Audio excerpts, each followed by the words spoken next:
but I feel like A.V. Rockwell really took us on a journey, and she was careful in that storytelling to be mindful of our emotions and our feelings and our triggers.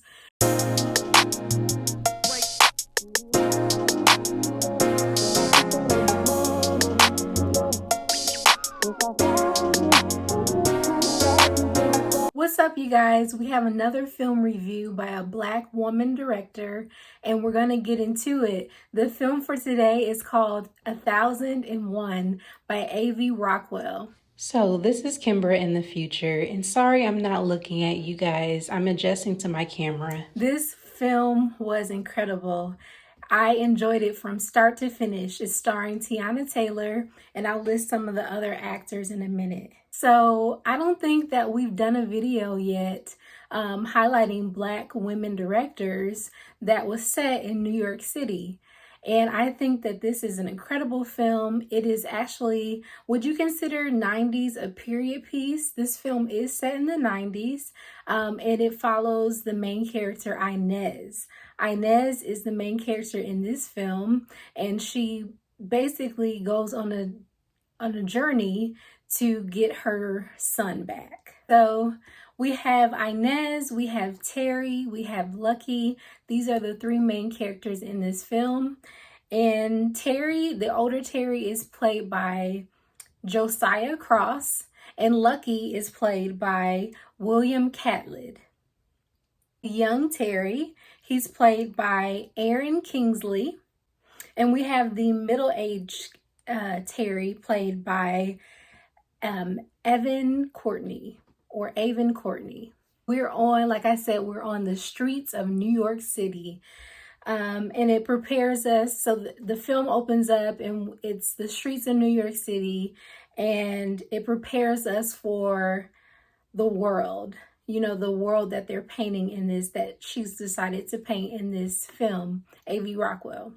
She does a beautiful job of directing the characters, their motivations and their busyness and their actions really were relatable and endearing.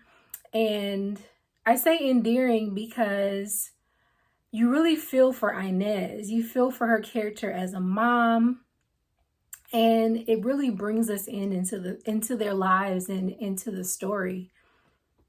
So the sound mixing, I think, in this film is beautiful. So it opens up in the streets of New York, and there's like this guitar intro, this bass or this low guitar intro, inviting us into their world.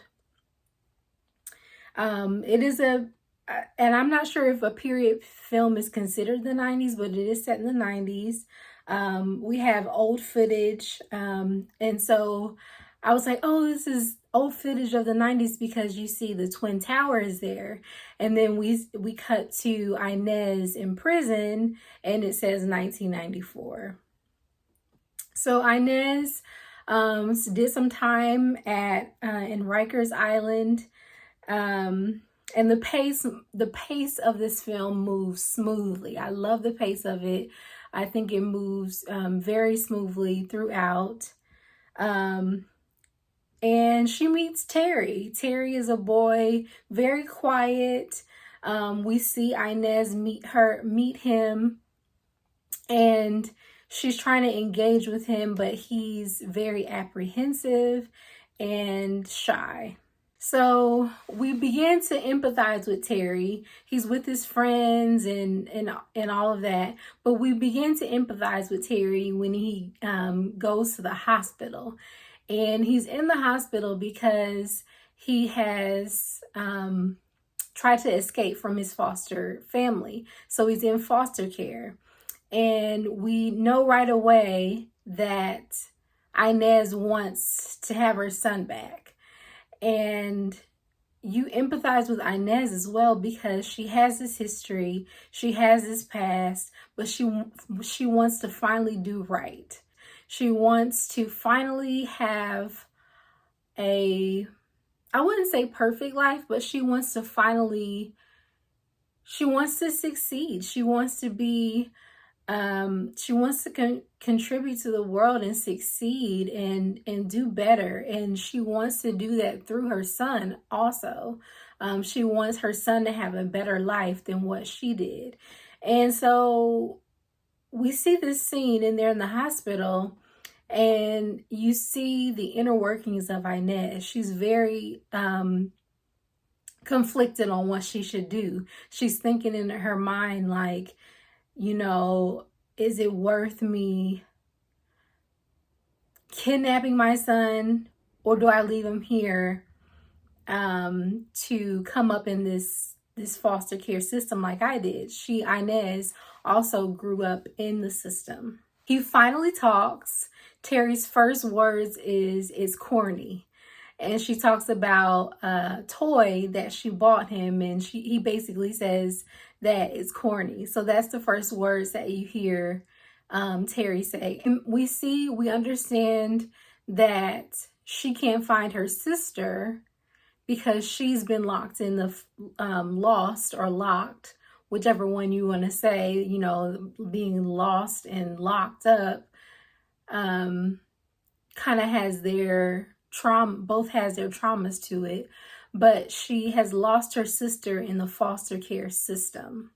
So that's another a way that Inez can relate to Terry. And he's sitting there in the hospital, he's bandaged up, and he was in the hospital because he tried to escape his foster care home and he jumped out of the window. So he jumped out of the window, got his head bandaged, and she comes there to essentially rescue him and give him a better life. So the acting, I would say, is relatable, genuine, and vulnerable. Like, Tiana Taylor really, she does her thing in this film. We care about Inez, and she just represents New York City very well, and specifically Harlem. And I believe Tiana Taylor is from Harlem. I remember when I was my first internship, I was working for a production company, a film production company, and I remember the WEEN conference, WEEN. The Women in Entertainment Empowerment Network is a coalition of women and men of all ages and races committed to supporting, promoting, and defending the balanced, positive portrayal of women in entertainment and society. It used to be a thing by, I forgot her name. Is it Valicia Butterfield or something like that? There was this WEEN conference, and I went, and Tiana Taylor was there, and she was like, "Google me, baby." She was like, had her song "Google Me," and I was like, "Oh, okay, that's really cool. She's really talented. Like, she could dance, and she had this big hair, and she just had this confidence about her." I was like, "Wow, she's really got it. Like, she's got what it takes to be in this this industry, in the music industry, and now acting." Like, I really hope that she gets some notoriety from this. Maybe an Oscar nomination would be great. Like, and I would say this film is not overly traumatic. I didn't feel like I was being taken advantage of as an audience member. I mean, sometimes when I watch films that are dramas, I feel like, okay, they pushed that too far. I don't feel comfortable. I'm uncomfortable watching this. But I feel like A.V. Rockwell really took us on a journey, and she was careful in that storytelling to be mindful of our emotions and our feelings and our triggers. And so I think that was a beautiful thing for this film.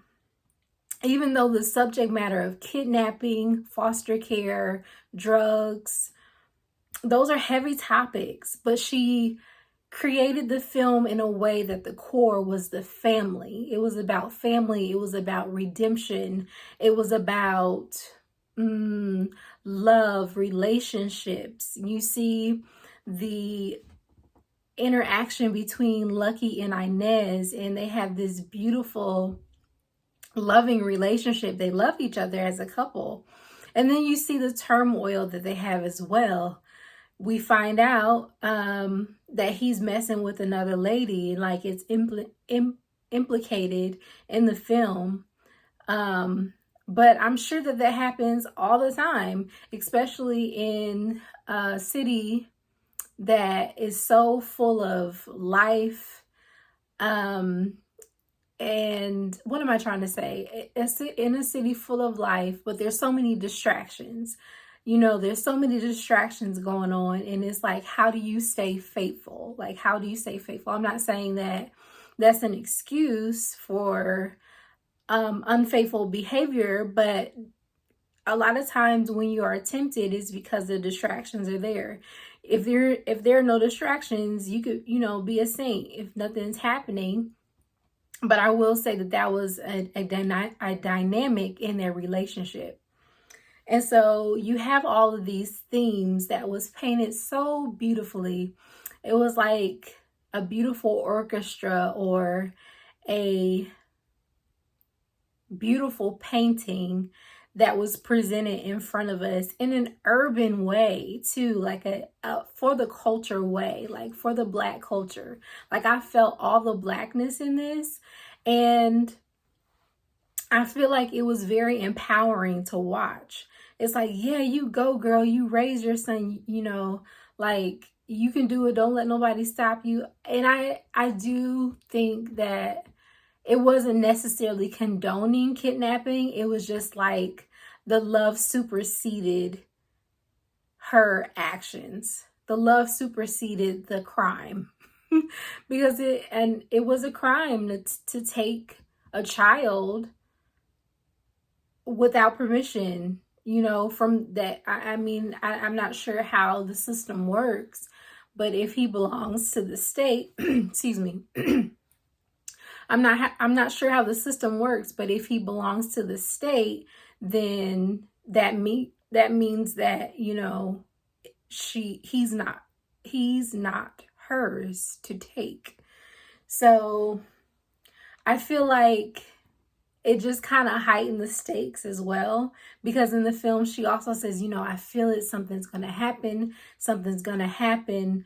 There's a moment where, you know, Terry gets older and he's dealing with like the discrimination of the police as a young Black man, and we can really empathize with Terry and any Black man coming up in a neighborhood that is changing all around them. It shows the gentrification of New York City. We see the landlord come into her life, and it's this white man, and it's like, whoa, this, you kind of feel culture shocked a little bit in the film because you're so invested in these Black lives and these Black characters, and then you see the landlord and it's like, whoa, like it was a crazy juxtaposition of what we had been experienced the first two acts of the story, or the first act of the story, and then you have this landlord come in that literally changes the landscape of what we've been seeing. It was so endearing when Terry as a young boy was like, why do you keep leaving me? He says that, and he's like, where's my dad at? And Inez responds, I got someone else in mind. And she was talking about Lucky, and that's kind of when we were introduced to him. But as they were struggling to find a home and a place to stay, he kept asking a lot of questions. So he goes from this shy kid to this kid that asks a lot of questions, and it basically shows that he's comfortable with Inez.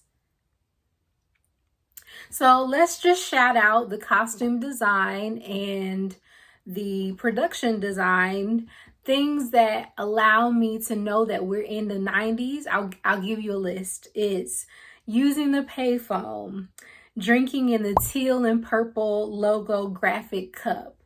It's the bamboo earrings, the cross-color bedding, the Tommy Hilfiger jeans, the landline wireless phone. Like, these are all things to say, okay, we're in the 90s. And I don't know about you, but I enjoyed the 90s. The 90s R&B, the 90s family reunions, the 90s, all of that. Like, the culture of the 90s. I enjoyed it. And I think two references that they show in this film is they give a reference to Quincy Jones. They give him his props when Terry is home alone by himself. He's wrestling and making a mess in the apartment, and Quincy Jones is shout out. And then we also hear Puff Daddy, now known as P. Diddy, talking on the radio. And Angie Martinez, I didn't realize that Angie Martinez, this is because I'm not a New Yorker, but she had a radio show on that was either in the 90s or early 2000s. So I guess that's right. I think I'm around the same age as Terry because he was in high school. It said class of 05. I was class of 06. So that gives my age away. But her friend kind of gives Inez a one-on-one, and she said, you can't keep fighting everyone you disagree with. Like, so Inez is like fighting the world. You know, she even says a line to say, I will go to war with, you know, anybody who tries to come up against you, talking to her son, Terry. And so her friend was like, you know, you can't keep fighting.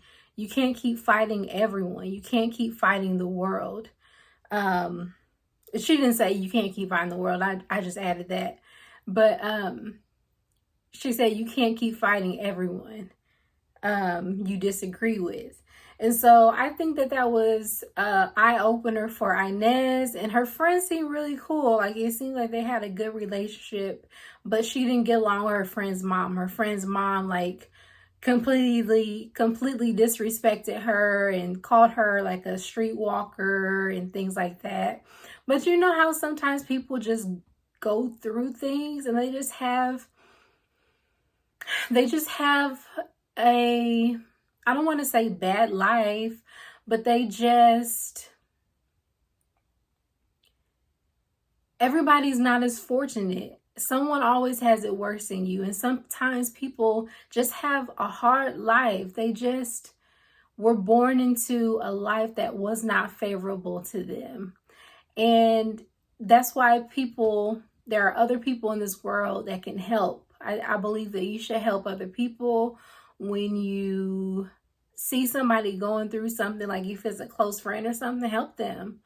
Like, because not everybody was blessed or fortunate enough to live I wouldn't say privileged life, but everybody was not offered the same things in this life. And I think that's what we see here with Inez. Like, and so she wants better for her son. That's why she's hustling so hard. And I think that Terry is a very intellectual and smart young man. And we see that. We see that with his counselors in high school, where he's wanting to do better for himself. But I almost lost it when I saw the book that Inez was reading to her son, Terry, when he was small. It was Are You My Mother? And when she read that book, I almost about lost it. That's one of my favorite children books. I believe it's by Dr. Seuss. And it basically follows this bird who can't find his mother. So he's asking, you know, different animals and different things, are you my mother? And so I thought that was so fitting. Like, A.V. Rockwell, did you write this book from that children's book? Like, did your creativity spark from that children's book? Let me know. Like, I'm just so interested. I could see how it could serve as a catalyst or an jumping off point to this story, like trying to find his mother.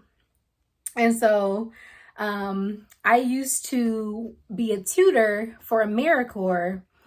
I worked for the Indianapolis public school system, and I tutored second and third graders. I taught them how to read, And that was one of the books that my students enjoyed reading. And it was so cute when he read it.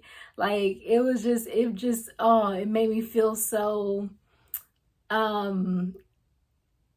it just made me feel all warm inside to like see that on the screen and then to empathize with it, because my student loved that book. So that was a really nice touch. So we see a scene where she says, go get the broth, take Terry. So that's the scene, that's the switch where Lucky becomes like, okay, I think I can be a dad. I think I can do it. Like cause he was I believe a felon as well. He was like, but I think that's the moment where it's like, I think I'm about this life. I think I can have my own family. So we get the tone of New York City as a whole through the audio and the news reports. So we get this tone that the city is changing through these reports. And like I said, the juxtaposition of the landlord, this white man coming, and I said I did that motion because it literally changes the terrain. I remember Ava DuVernay says she just loves the terrain of our faces when she captures them on camera. And literally the terrain or the landscape changes when we see this white man come on screen. It changes everything. And it makes you feel like, okay, well, if you want me to leave, where do I go? Where do I belong? This is my city. So you have 2001, you have 2005, and T is coming into his own, and he wants to be a composer, and he's on a date with a girl that he likes, and she's like, well, where did Quincy Jones go? Meaning, where did he go to school? And he's like, he didn't go to school. So that was kind of endearing to me because, and I keep saying the word endearing because I really feel for this film. So that's why you should go see it, is because I really feel for these characters and I could relate to these characters. When she said, where did he go? I immediately thought of me not really wanting to go to college. I had a scholarship to stay in state in Indiana. And I was like, oh my gosh, okay. So I remember it was when Wikipedia first came out. And I'm like Googling, and I come to Wikipedia, and I was like, okay, well, where did Spike Lee go? So I saw where he went. I was like, okay, well, what did Spike Lee study? And so I saw mass communications. I was like, perfect. So I looked up all the schools in Indiana, and it was like Ball State telecommunications. I was like, perfect, that's where I'm going. And I said all that to say I chose my school because of Spike Lee. Honestly, like, I saw what he did, and I was like, I want to make films. I want to be a production designer. At the time, I wanted to be a production designer, but I knew I wanted to be in the filmmaking industry. And so I did what Spike Lee did, and I studied telecommunications. That is the story. That is my film review. You should check it out. It's streaming now on Peacock. And at the end of the film, this is a spoiler, so click off if you don't want to see. But at the end, we just see Inez get into, we see her get into dream car service. And I think that is just amazing because it's like, okay, even though she's dealt these hard cards, she can still live out her dreams. Like, she's going, her dreams are on the horizon. She's gonna go get it, and she's not gonna go back to jail. That's not gonna be her life. That's not her fate. She will be a positive citizen to the city and the country. And so that's gonna be her life. And I love that we're in the car with her at the end, and we can just see her about to live out her dreams that she's always wanted to live out. And yeah, I think you should go see the film. Let me know in the comments what was your favorite part. If you want to talk about New York City and gentrification, just let me know, and I'll see you in the next video. All right, bye guys.